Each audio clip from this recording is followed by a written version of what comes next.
Dan sekarang ini kita sudah memasuki transisi ke era new normal. Ketika kaum muslimin mengikuti arahan dari pemerintah, Ustaz, semisal memakai masker, kemudian jaga jarak dan sebagainya, itu apakah nantinya mendapatkan pahala, Ustaz, jika diniatkan mengikuti ayat yang tadi, Ustaz? Ya, sangat jelas sekali gitu ya. Oh, Masya Allah. Ya, sebagai bentuk ketaatan kita kepada Allah dan ketaatan kita kepada Rasul adalah kita mengikuti mereka ulil amri dalam perkara yang ma'ruf. Nah, ketika masjid-masjid sudah mulai dibuka, itu kita sebagai sikap seorang muslim, apakah kembali sholat berjamaah atau bagaimana, Ustaz? Terutama yang lelaki. Lebih utama dia tetap berangkat sholat ke masjid dengan melaksanakan physical distancing tadi ya, dengan menjalankan soft tadi, daripada dia sholat sendiri di rumah. Gitu.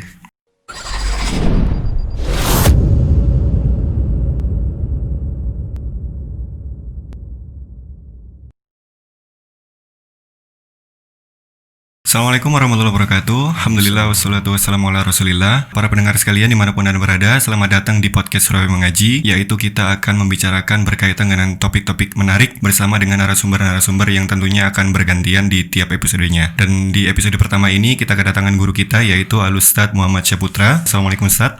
Assalamualaikum warahmatullahi wabarakatuh. Apa kabar, Ustadz? Alhamdulillah baik. Alhamdulillah. Ustadz, ini kita masuk ke era new normal, Ustadz, di mana di Surabaya sendiri, terutama Surabaya, Sidoarjo dan juga Gresik, sudah melewati 3 kali masa PSBB, Ustadz, atau 3 jilid masa PSBB. Dan sekarang ini kita sudah memasuki transisi ke era new normal. Kegiatan sudah berlangsung seperti biasanya, normal, disertai dengan protokol-protokol kesehatan seperti memakai masker, kemudian menjaga jarak dan lain sebagainya. Nah, sikap kita sebagai muslim untuk menyikapi era new normal ini seperti apa, Ustaz? Alhamdulillah, salatu wassalamu ala rasulillah. Jadi keadaan yang sekarang diistilahkan dengan new normal ini adalah satu keadaan yang seharusnya patut untuk kita syukuri bersama. Karena pemerintah kita, ulil amri, telah memberikan arahan kepada kita semuanya untuk kembali melaksanakan aktivitas seperti biasa. Namun tentunya karena sudah tidak normal lagi ya, tapi new normal gitu ya, sehingga akan ada beberapa kebiasaan-kebiasaan yang kita ya harus disiplin untuk memenuhinya agar supaya wabah atau pandemi yang saat ini terjadi itu bisa diminimalisir atau paling tidak bisa terlindungi kita dari istilahnya penyakit-penyakit yang diakibatkan oleh pandemi tersebut. Jadi yang pertama, kita bersyukur pada Allah SWT karena sebelumnya kita tahu bahwa banyak sekali masjid-masjid yang ditutup gitu ya. Masjid-masjid ditutup, kemudian majelis-majelis ilmu juga banyak libur.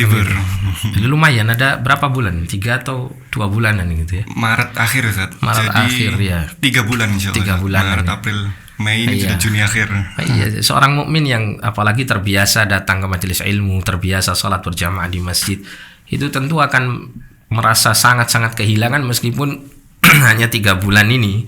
Ya, kita vakum, tidak datang ke masjid, vakum, tidak menuntut ilmu secara langsung dengan guru-guru kita, dengan asatidzah kita di majelis-majelis ilmu atau di masjid ini. Dan alhamdulillah, ini sebuah kenikmatan yang besar, dan tentunya pemerintah setelah memberikan arahan akan istilahnya dibolehkan kita untuk melakukan kegiatan yang bersifat new normal ini, tentunya ya kita betul-betul perhatian dengan apa yang diarahkan oleh pemerintah kaum muslimin, ya pemerintah kita, apalagi di situ juga didukung oleh para ulama-ulama dari MUI dan semacamnya. Nah, sehingga di sini ya yang pertama, setelah kita bersyukur pada Allah, kita juga wajib mentaati mereka. Karena Allah Subhanahu wa taala berfirman, ya ayyuhalladzina amanu ya ati'allaha wa ati'ur rasul wa ulil amri minkum. Wahai orang yang beriman, taatlah kalian kepada Allah, taatlah kalian kepada Rasul, dan ulil amri di antara kalian. Dan kata para ulama, ulil amri itu adalah umara wal ulama. Umara adalah pemimpin-pemimpin kaum muslimin yang mengurusi urusan-urusan dunia mereka, sedangkan ulama adalah pemimpin kaum muslimin yang mengurusi urusan-urusan agama mereka. Nah, tentunya dengan adanya keadaan new normal ini, maka mengharuskan kita untuk mengikuti arahan-arahan dari pemerintah. mereka, baik pemerintah maupun ulama. Ketika kaum muslimin mengikuti arahan dari pemerintah Ustaz, semisal memakai masker, kemudian jaga jarak dan sebagainya, itu apakah nantinya mendapatkan pahala Ustaz jika diniatkan mengikuti ayat yang tadi Ustaz? Ya, sangat jelas sekali gitu ya. Oh, Masya Allah. Ya, sebagai bentuk ketaatan kita kepada Allah dan ketaatan kita kepada Rasul adalah kita mengikuti mereka ulil amri dalam perkara yang ma'ruf. Kalau kita niatkan untuk meraih ridha Allah, kita laksanakan insyaallah ta'ala itu sebagai bentuk taqarrub kita kepada Allah, sebagai bentuk ibadah kita kepada Allah, sebagai bentuk pemenuhan perintah Allah SWT kepada kita untuk mengikuti dan mentaati ulil amri. Iya. Jadi demikian. Di masa PSBB kemarin tempat-tempat ibadah masih ditutup Ustaz. Nah, untuk di transisi new normal ini beberapa sudah ada yang dibuka, terutama di masjid-masjid. Di beberapa masjid memang masih ada yang ditutup dan beberapa sudah ada yang dibuka. Nah, ketika masjid-masjid sudah mulai dibuka, itu kita sebagai sikap seorang muslim, apakah kembali sholat berjamaah atau bagaimana Ustaz? Terutama yang lelaki. Iya. Ada sebuah catatan yang ditulis oleh Syekh Shalih Al-Utsaimin hafizahullah ta'ala berkenaan dengan keadaan new normal yang terjadi di Arab Saudi ketika masjid-masjid sudah mulai dibuka di sana, dan tentunya keadaan yang diberikan catatan oleh Syekh ini tidak jauh beda dengan keadaan kita di Indonesia gitu ya. Sehingga ini saya ingin sampaikan melalui catatan beliau, karena beliau adalah seorang alim yang tentunya kita butuhkan ilmu dan arahannya. Jadi ada beberapa catatan. Beliau mengatakan pada catatan pertama, intinya meskipun masjid ini sudah dibuka secara masif gitu ya, namun masih adanya uzur atau alasan syar'i yang membolehkan orang itu untuk sholat di rumah. Artinya manakala seseorang itu dalam kondisi khawatir tertular atau menularkan penyakit, atau mungkin dia di tempat yang mungkin dalam tanda kutip zonanya sudah berbahaya gitu ya, maka dalam kondisi yang penuh kekhawatiran seperti ini termasuk uzur buat dia tetap sholat di rumah gitu ya.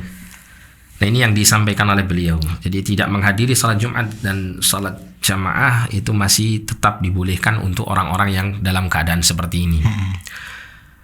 Dan ini insyaallah ta'ala akan tetap dinilai sebagai ibadah yang biasa mereka lakukan. Kalau kaum muslimin yang biasa salat di masjid kemudian terhalangi karena uzur ini, maka insyaallah salat dia di rumah tetap dinilai sebagai pahala salat berjamaah. Sebagaimana Nabi mengatakan, "Idza maridal 'abdu aw safara kutiba lahu mithlu ma kana ya'malu muqiman sahiha."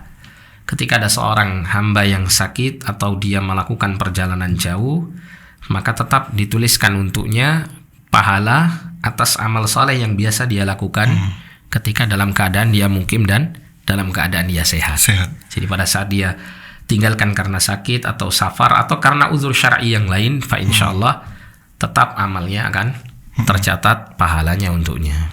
Namun jika di beberapa daerah yang memang statusnya dikatakan aman atau zona hijau, itu apakah kita masih boleh Ustaz untuk menghadiri di masjid untuk sholat berjamaah sendiri? Jadi kalau memang zonanya ini zona aman, maka tentu tidak ada halangan bagi seorang muslim untuk datang ke masjid.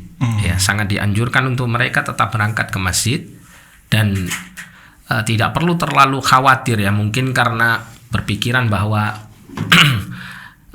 zona sebagian di negeri kita ini, Indonesia ini, ada yang merah, ini yang hijau. Kemudian pada saat dia tinggal di tempat zona yang hijau itu, kemudian dia merasa khawatir seperti orang-orang yang mungkin tinggal di zona yang merah gitu. Nah, ini juga kekhawatiran yang seharusnya tidak perlu ya, sesuatu yang tidak perlu.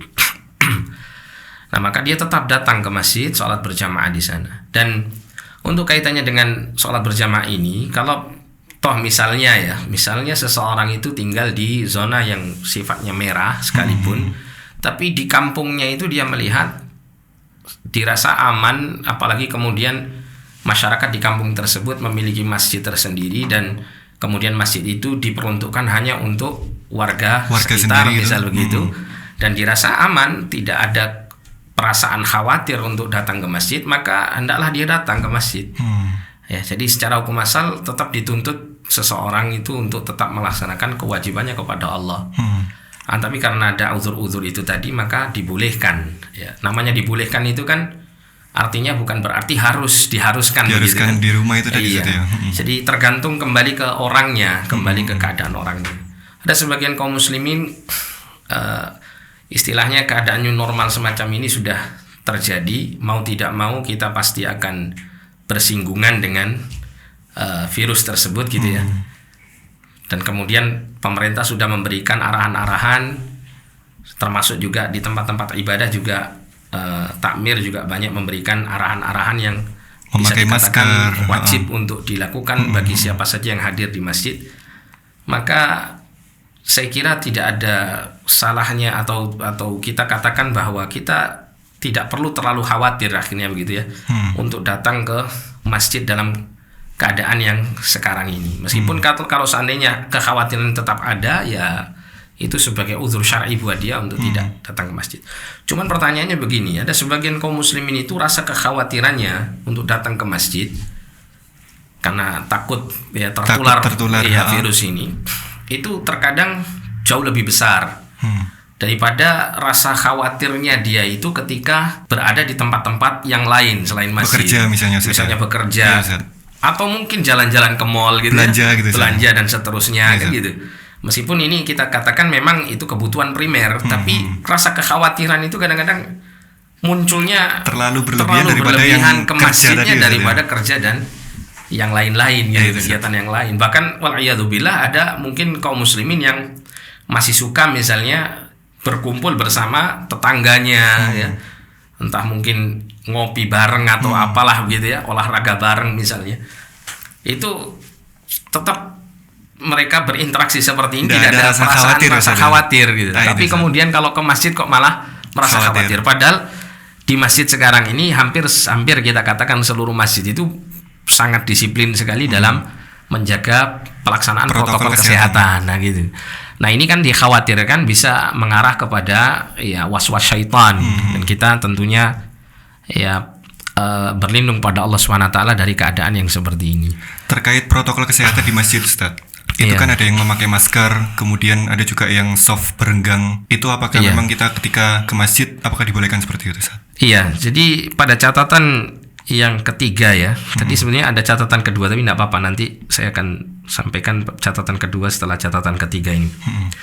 Jadi Syekh Al-Utsaimin menjelaskan bahwa protokol kesehatan yang dikeluarkan oleh pemerintah atau oleh pihak masjid dalam rangka untuk pencegahan ya dari penyakit, maka wajib untuk ditaati dalam hal ini.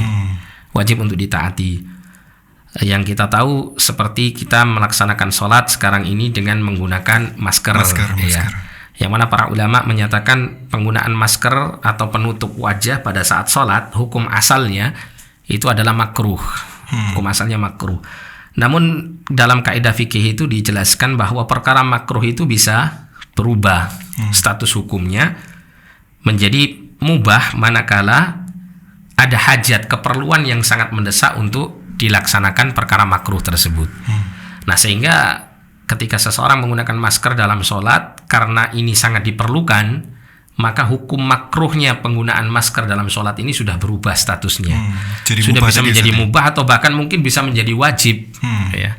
Karena dengan masker itu dia bisa melindungi dirinya dan orang lain dari penularan virus penyakit tersebut. Ya. Terus yang kedua termasuk juga merenggangkan shaf ya. Jadi berdiri dengan berjarak ini pun juga demikian.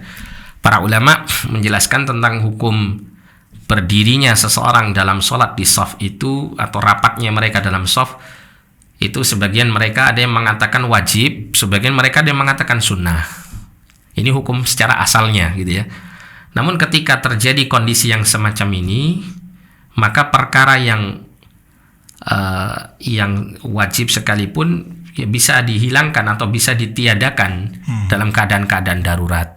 Bahkan perkara yang diharamkan sekalipun terkadang dibolehkan dalam kondisi darurat ini. Ada istilah dalam kaidah fikih itu ad-darurat tubihul mahdzurat gitu ya. Perkara darurat, perkara yang membahayakan itu bisa membolehkan seseorang itu untuk melakukan perkara yang dilarang. Seperti seseorang kalau misalnya dalam kondisi dia kelaparan di satu tempat yang tidak ada makanan lain yang bisa dia makan kecuali makanan yang haram, maka boleh dia makan makanan yang haram tersebut ya mungkin karena dia makan bangkai atau semacamnya, yang menghilangkan status daruratnya dia, status bahaya dia. Kalau dia tidak makan dia mati gitu. Tapi tidak boleh kemudian setelah makan itu dia berpikir nanti saya perlu lagi makanan ini di tempat yang lain, misalnya kemudian dia diambil begitu, dan tidak boleh. Atau dia makan sampai kenyang, ya, sampai mungkin ketika dia makan kok enak terus dia teruskan gitu, sehingga ya keadaannya sudah berubah lagi dari status dia menyelamatkan dia kondisi mendesak itu menjadi kondisi yang berbeda. Nah ini tidak boleh. Nah sama kondisinya demikian ketika seseorang melaksanakan sholat di masjid. Karena kita tahu bahwa di antara protokol kesehatan yang disampaikan oleh pemerintah dan para ahli kesehatan adalah supaya melakukan yang namanya physical distancing, kan begitu ya. Nah, physical distancing ini kemudian diterapkan di dalam pelaksanaan sholat, yaitu dengan cara diantaranya menjarangkan shaf ini. Maka Allahu a'lam, hal yang seperti ini tidak mengapa. Bahkan menurut ini pribadi saya memandang lebih utama dia tetap berangkat sholat ke masjid dengan melaksanakan physical distancing tadi ya, dengan menjarangkan soft tadi, daripada dia sholat sendiri di rumah, gitu. Daripada dia sholat sendiri di rumah, meskipun mungkin ada sedikit kekhawatiran, maka ya kita berusaha untuk bertawakal kepada Allah SWT. Apalagi kita berangkat ke masjid ini bertujuan untuk mengharapkan keridhaan Allah, mengharapkan kebaikan dari Allah. Dan pada catatan yang berikutnya, Syekh Al-Utsaimin juga menyatakan ketika kaum muslimin sudah dibolehkan untuk datang ke masjid, hendaklah masjid itu benar-benar digunakan untuk tempat di mana mereka meminta perlindungan kepada Allah SWT. Lebih-lebih lagi di kondisi new normal di ini. Kondisi new normal ini sudah dimulai dibuka, berarti memang diupayakan untuk datang ke masjid lagi. Diupayakan datang ke masjid. Ya, sebagaimana urusan duniawi sudah diupayakan oleh pemerintah normal untuk lagi. Apalagi masalah-masalah yang bersifat agama dan ibadah ini. Kita berharap ya mudah-mudahan Allah SWT segera ya mencabut keadaan wabah seperti ini. Bicara masalah pahala, Ustaz, tadi sudah Ustaz sampaikan bahwasanya kalau sholat di masjid, sholat di rumah ketika ada uzur itu mendapatkan pahala sama ketika sholat di masjid. Bagaimana dengan menuntut ilmu, Ustaz? Nah sekarang ini kan untuk menuntut ilmu sendiri masih jarang, bahkan belum ada di Surabaya ini untuk yang di masjid yang berkumpul, Ustaz. Sekarang ini lebih ke banyak kegiatan daring atau istilahnya kajian online dan sebagainya. Itu pahalanya apakah sama, Ustaz? Kalau saya sendiri memang untuk euforianya beda, Ustaz, antara hadir langsung di masjid dengan online. Nah terkait pahalanya sendiri apakah sama, Ustaz? Iya. Jadi gini, perlu untuk kita rinci ya permasalahan ini. Untuk kaitannya dengan menuntut ilmu agama sendiri, insyaallah ta'ala dia tetap dapat pahala. Dapat pahala seperti layaknya menuntut ilmu di tempat-tempat majelis ilmu. Akan tetapi sedikit perbedaan di sini adalah berkenaan dengan keadaan orang itu datang ke majelis ilmu secara langsung, itu ada keutamaan-keutamaan yang lain. Ya, seperti contoh misalnya dia datang ke majelis ilmu, dia duduk di majelis ilmu, dia mendapatkan keberkahan majelis ilmu itu sendiri. Kemudian dia akan bertemu dengan kawan-kawan, saling bisa memberikan nasihat, gitu kan, ada bisa memberikan salam, mengadakan saling menyapa, dan kemudian di situ diketahui keadaan masing-masing orang sehingga yang membutuhkan bisa dibantu dan seterusnya.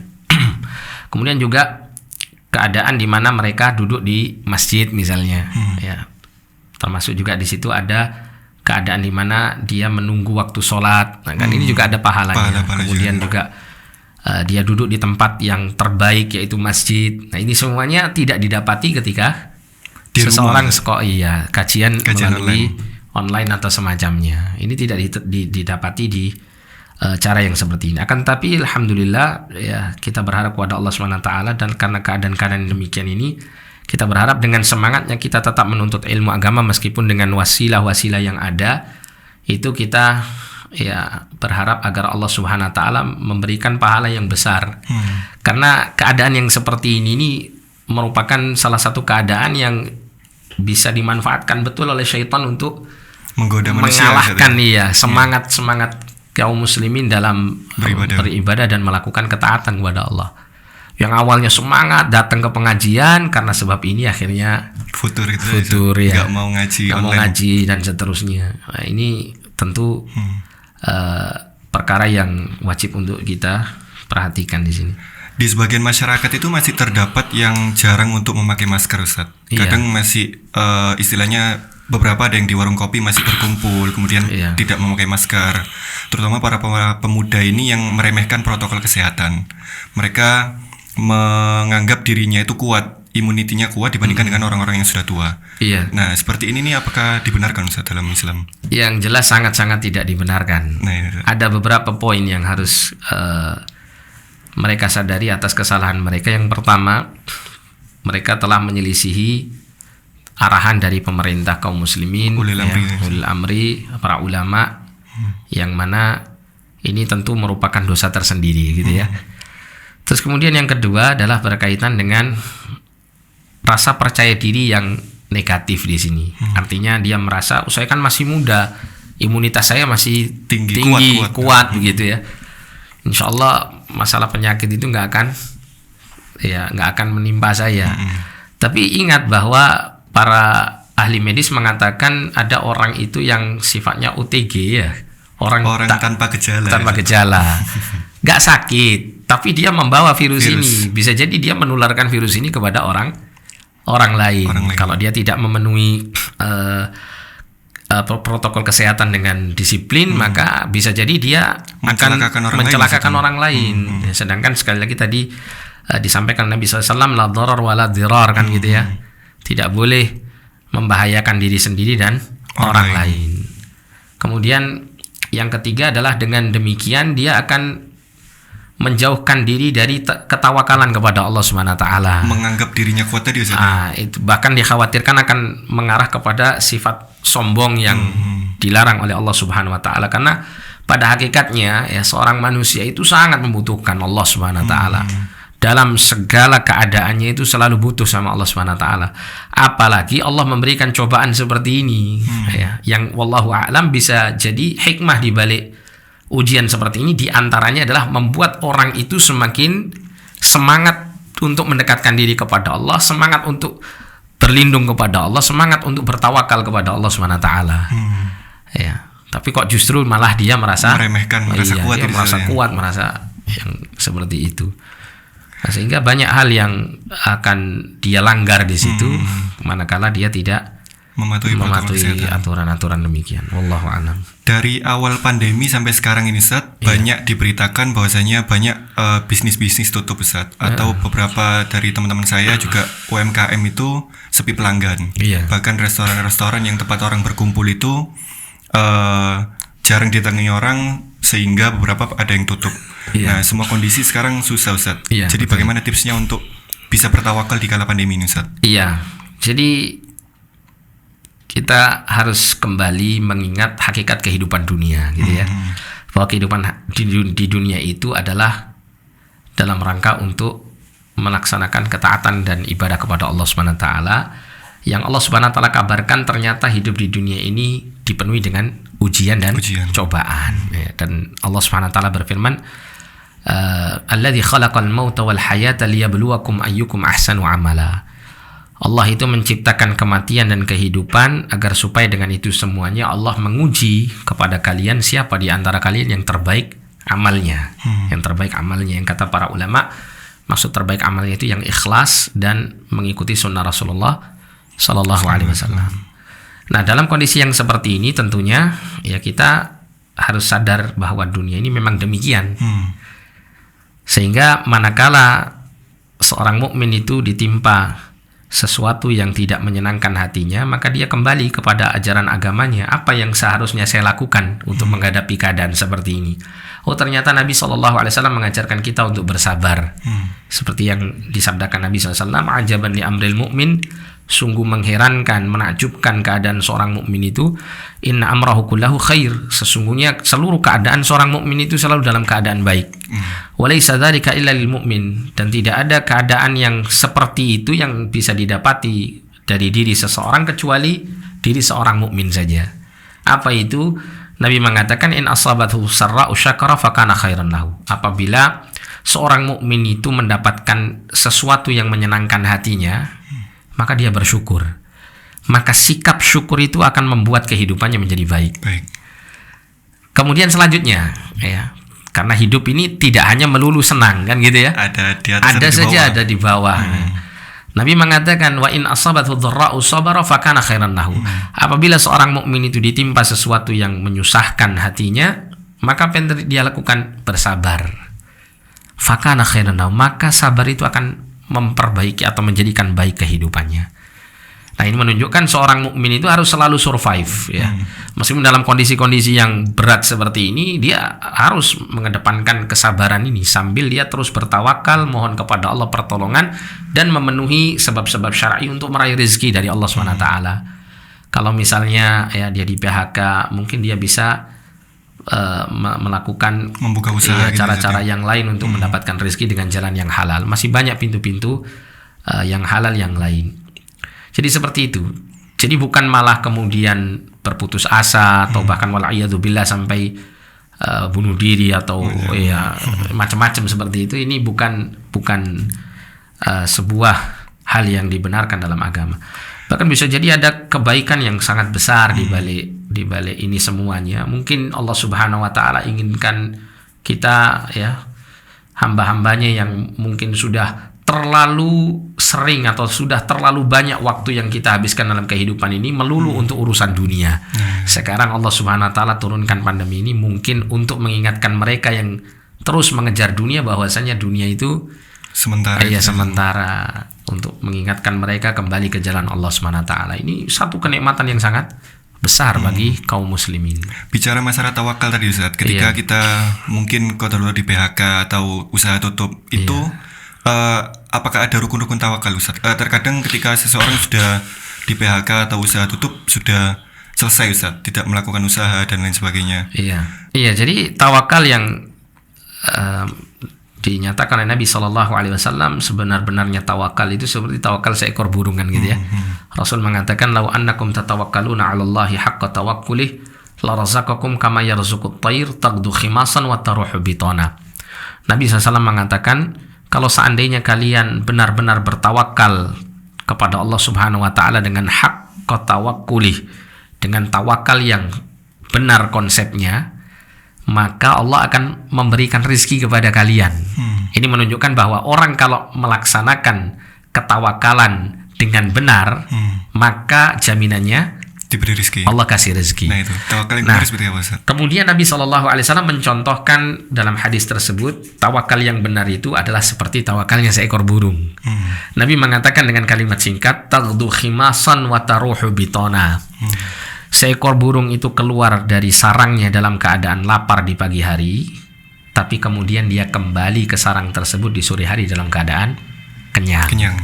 Kalimat ini singkat, tapi kalau seseorang itu merenungkan apa yang dilakukan oleh seekor burung pada saat pagi dan sore harinya, itu kita akan bisa menangkap konsep tawakal yang dinyatakan Nabi sebagai tawakal yang benar.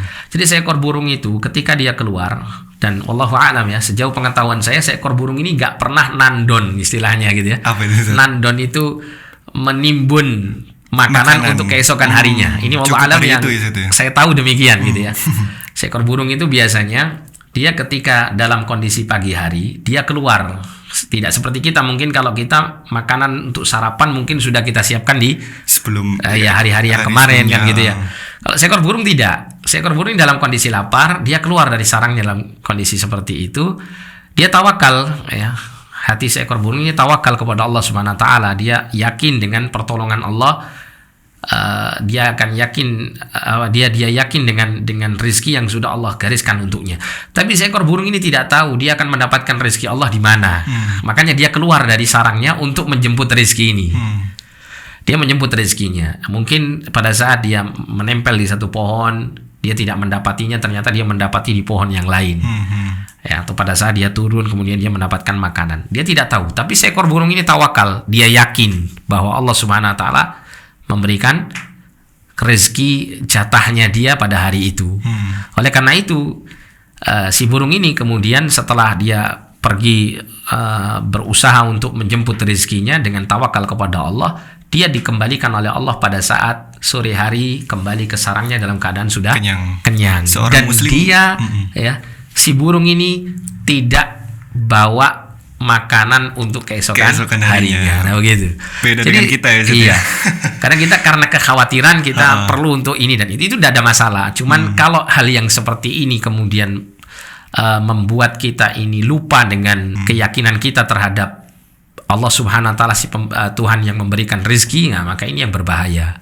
Seakan-akan kita khawatir besok itu kita nggak bisa makan kalau nggak disiapkan untuk dari sekarang misal begitu. Maka ini tidak benar. Jadi keyakinan seperti ini akan mengurangi ketawakalan kita kepada Allah Subhanahu wa taala.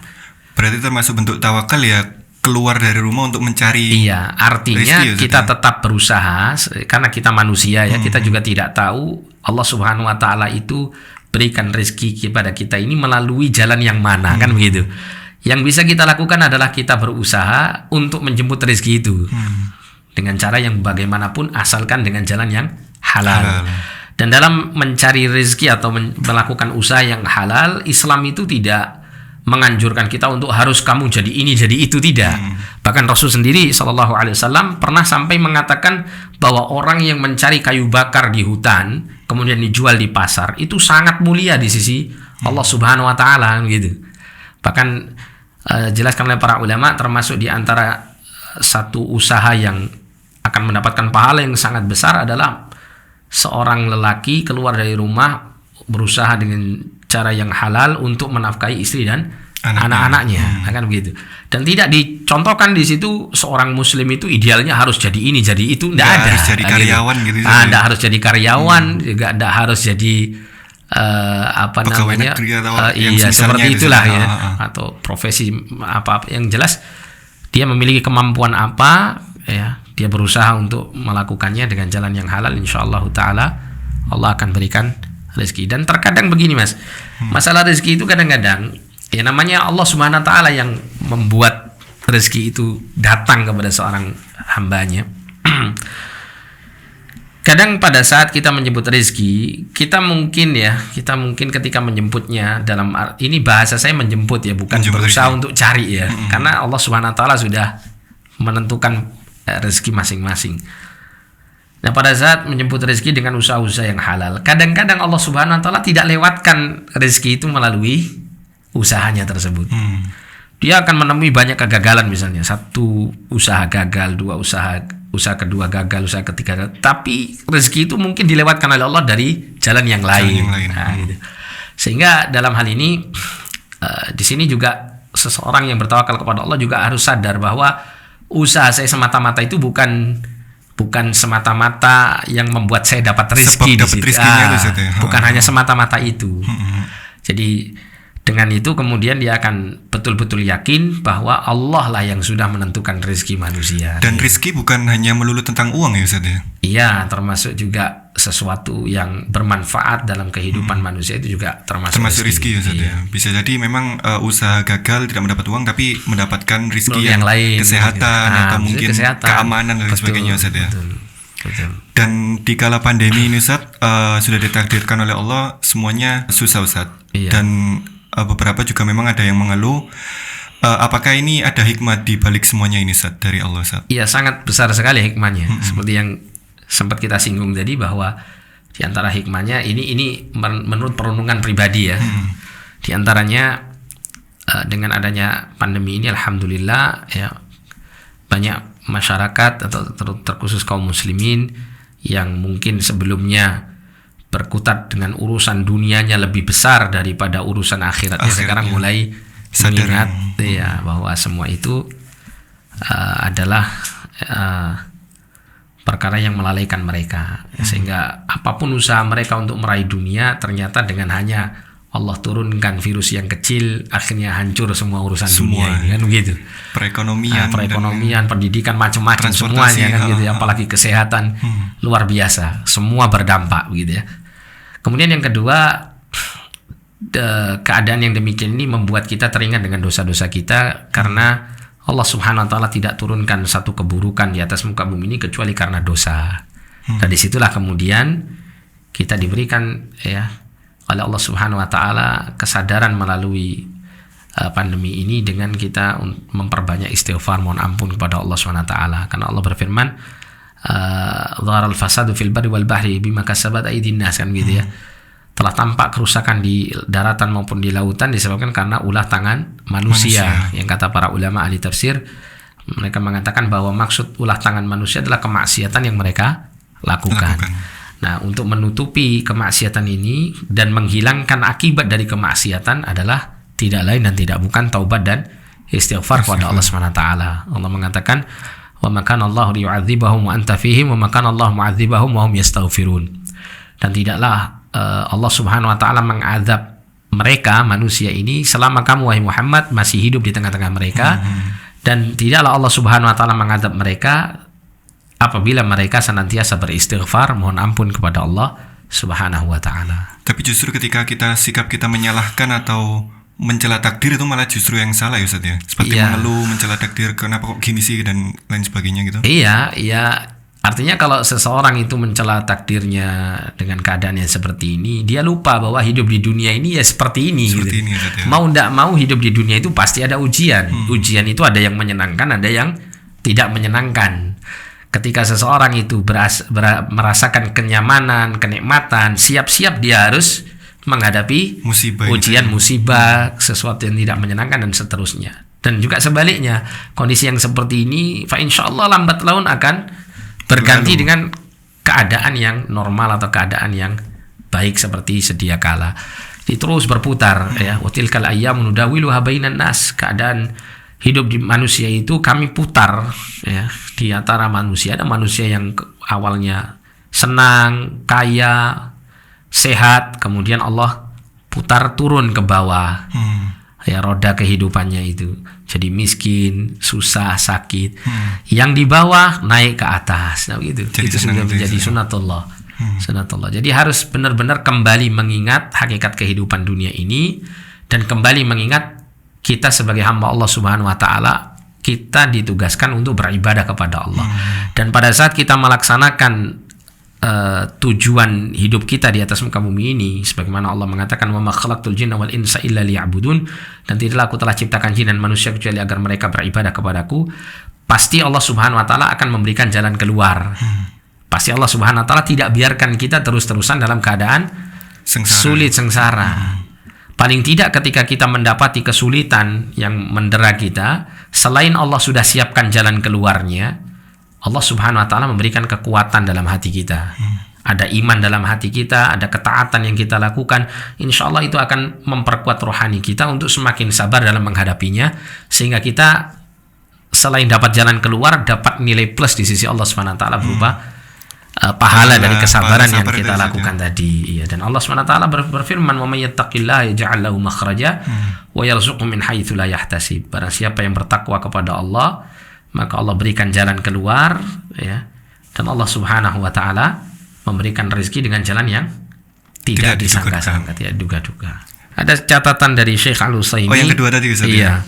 Berkaitan dengan orang yang apabila dia dalam kondisi salah satu dari 3 kondisi, beliau mengatakan ada yang mungkin positif terinfeksi penyakit ini, atau yang kedua dia merasakan gejala-gejala yang ada pada dirinya, terjangkit virus atau semacamnya, atau yang ketiga mendapatkan saran dari dokter untuk mengisolasi diri. Maka orang-orang yang keadaannya seperti ini wajib bagi mereka untuk tidak datang ke masjid. Termasuk juga harusnya tidak datang di tempat-tempat yang